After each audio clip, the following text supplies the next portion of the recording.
ಪ್ರಕರಣದಲ್ಲಿ ಮುಖ್ಯಮಂತ್ರಿಗಳ ಪತ್ನಿಗೆ ಇಡಿ ನೋಟಿಸ್ ಕೊಟ್ಟ ವಿಚಾರವಾಗಿ ಇದೀಗ ಸಿಎಂ ಸಿದ್ದರಾಮಯ್ಯನವರು ಪ್ರತಿಕ್ರಿಯಿಸುವ ಮೂಲಕವಾಗಿ ಇಡಿ ನೋಟಿಸ್ ರಾಜಕೀಯ ಪ್ರೇರಿತ ಅಂತ ಹೇಳಿದ್ದಾರೆ. ಮೂಡಾ ಪ್ರಕರಣವೇ ರಾಜಕೀಯ ಷಡ್ಯಂತ್ರ. ಇಡಿ ನೋಟಿಸ್ಗೆ ಹೈಕೋರ್ಟ್ ಈಗಾಗಲೇ ಸ್ಟೇ ಕೊಟ್ಟಿದೆ. ಮೂಡಾ ಕೇಸ್ ಬಗ್ಗೆ ನನಗೆ ಯಾವುದೇ ರೀತಿಯ ಭಯ ಇಲ್ಲ ಅಂದಿದ್ದಾರೆ ಸಿಎಂ.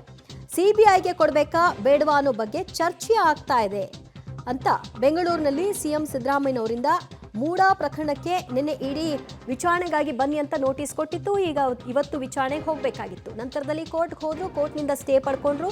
10ನೇ ತಾರೀಕಿನವರೆಗೂ ಸ್ಟೇ ಇರೋದ್ರಿಂದ ಯಾವುದೇ ಪ್ರಕ್ರಿಯೆಗಳಾಗಲ್ಲ. ಬಟ್ ಈ ವಿಷಯದಲ್ಲಿ ರಾಜಕೀಯ ಎದ್ದೇಳ್ತು. ಇದೊಂದು ರಾಜಕೀಯ ಪ್ರೇರಿತ ಅನ್ನುವಂತಹ ಆರೋಪವನ್ನ ಮಾಡಿದ್ರು. ನೋಟಿಸ್ ಕೊಟ್ಟಿದ್ರು, ಅದು ಸ್ಟೇ ಆಗಿದೆ, ಕೋರ್ಟ್ನಲ್ಲಿ ಸ್ಟೇ ಆಗಿದೆ. ಜಡ್ಜು ಹೇಳಿದ್ದಾರೆ, ಹರಿ ಯಾಕೆ ನೀವು ಇಷ್ಟೊಂದು ತನಿಖೆ ನಡೀತಾ ಇದೆ, CBI ಕೊಡಬೇಕಾ ಬೇಡವಾ ಅನ್ನೋದ್ರ ಬಗ್ಗೆ ಚರ್ಚೆ ನಡೀತಾ ಇದೆ. ಅದು ಆರ್ಗ್ಯುಮೆಂಟ್ ಸ್ಟೇಜ್ನಲ್ಲಿದೆ. ಈಗ ರಿಸರ್ವ್ ಆಗಿದೆ ಆರ್ಡರ್ಸ್ಗೆ. ಈ ಹಂತದಲ್ಲಿ ನೀವು ಆ ಥರ ಮಾಡೋದು ಸರಿ ಇಲ್ಲ ಅಂತ ಹೇಳಿ ಸ್ಟೇ ಕೊಟ್ಟಿದೆ. ರಾಜಕೀಯ ಪ್ರೇರಿತ ಅಂತ ಇಡಿ ನೋಟಿಸ್ ರಾಜಕೀಯ ಪ್ರೇರಿತ ಅಂತ ಅನ್ಸುತ್ತೆ. ಮತ್ತೆ ಇನ್ನೇನು ರಾಜಕೀಯ ಪ್ರೇರಿತ? ಕೇಸೇ ಮೂಡಾ ಕೇಸೇ ರಾಜಕೀಯ ಪ್ರೇರಿತ. ಮೂಡಾ ಕೇಸೇ ರಾಜಕೀಯ ಪ್ರೇರಿತ. ಸಿಬಿಐ ಕೋರಿರೋದು ಕೂಡ ಇನ್ನು ಪೆಂಡಿಂಗ್ ಇದೆ ಸರ್. ಸಿಬಿಐಗೆ ಕೋರಿರೋ ಅರ್ಜಿ ವಿಚಾರಣೆ ಇನ್ನು ಪೆಂಡಿಂಗ್ ಇದೆ. ಏನಾದರೂ ಆತಂಕ ಏನಾದರೂ ಸಿಬಿಐಗೆ ಹೋಗ್ಬೋದು ಅಂತ ಆತಂಕ ಏನಾದರೂ ಸಿಬಿಐಗೆ ಹೋಗ್ಬೋದು ಅಂತ ಏನಾದರೂ ಆತಂಕ ಏನಾದರೂ ಇದೆಯಾ ಸರ್? ಯಾಕೆ ಕೇಸ್ ಇನ್ನೂ ಕೂಡ ಪೆಂಡಿಂಗ್ ಇದೆ. ಜಡ್ಜ್ ಏನು ಮಾಡ್ತಾರೆ ಅಂತ ತೀರ್ಪು ಇನ್ನೂ ಆರ್ಡರ್ಸ್ಗೆ ಪೋಸ್ಟಿಂಗ್ ಆಗಿದೆ. ನನಗೆ ಯಾಕೆ ಆತಂಕ ಆಗುತ್ತೆ? ಈಗ ಸಿಬಿಐಗೆ ಈ ಪ್ರಕರಣವನ್ನು ವಹಿಸಬೇಕಾ ಬೇಡವಾ ಅನ್ನುವಂತಹ ವಿಚಾರದಲ್ಲಿ ಕೋರ್ಟ್ನಲ್ಲಿದೆ. ಅದರ ಇತ್ಯರ್ಥ ಆಗೋವರೆಗೂ ಕೂಡ ಇಡಿ ಯಾವುದೇ ರೀತಿಯ ಪ್ರಕ್ರಿಯೆಗಳನ್ನ ಮಾಡಬಾರ್ದು ಅಂತ ಕೂಡ ಸೂಚನೆಯನ್ನ ಕೊಟ್ಟಿದೆ. ಈ ಬೆನ್ನಲ್ಲೇ ಸಿಎಂ ಕೂಡ ಇದು ರಾಜಕೀಯ ಪ್ರೇರಿತ ಅಂತ ಹೇಳಿದ್ದಾರೆ. ಇನ್ನು ಮೂಡಾ ಕೇಸ್ನಲ್ಲಿ ಇಡಿ ನೋಟಿಸ್ಗೆ ಮಧ್ಯಂತರ ತಡೆಯನ್ನ ಕೊಟ್ಟಿರೋ ವಿಷಯವಾಗಿ ನಗರಾಭಿವೃದ್ಧಿ ಸಚಿವ ಭಾರತಿ ಸುರೇಶ್ ಪ್ರತಿಕ್ರಿಯಿಸಿದ್ದಾರೆ. ನಾನು ಬಹಳ ಕ್ಲಿಯರ್ ಆಗಿದ್ದೀನಿ ಈ ವಿಷಯದಲ್ಲಿ. ನನ್ನದಾಗ್ಲಿ ಸಿಎಂ ಪತ್ನಿಯವರದಾಗ್ಲಿ ಮೂಡಾ ಪ್ರಕರಣದಲ್ಲಿ ಯಾವ ಪಾತ್ರವೂ ಕೂಡ ಇಲ್ಲ. ಆ ರೀತಿ ಪಾತ್ರ ಇಲ್ಲ ಅಂತಾನೆ ಒಪ್ಕೊಂಡು ಈಗ ಸ್ಟೇ ಕೊಟ್ಟಿದೆ.